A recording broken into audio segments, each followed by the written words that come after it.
Ha, turetskimi, italyanskimi? Namanganskiy. Qaysisi? Ishonavering.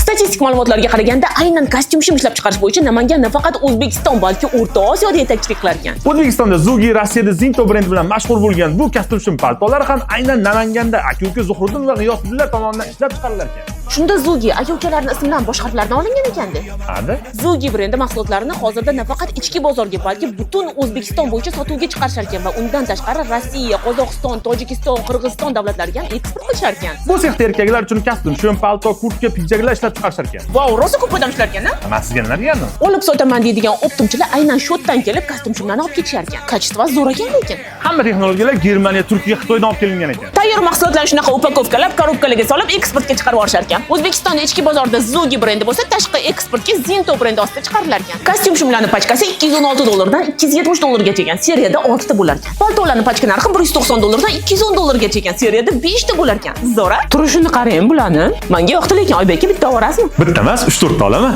Bularkan o'zimizda ham shunaqa narsalar chiqarsa. Siz oxirgi marta qachon kostyum shim oldingiz va qanchaga oldingiz? Kommentariyada yozib qoldiring. Videoni doim kostyum shimga yuradigan takoy klassik tanishlarga yuborib qo'ying.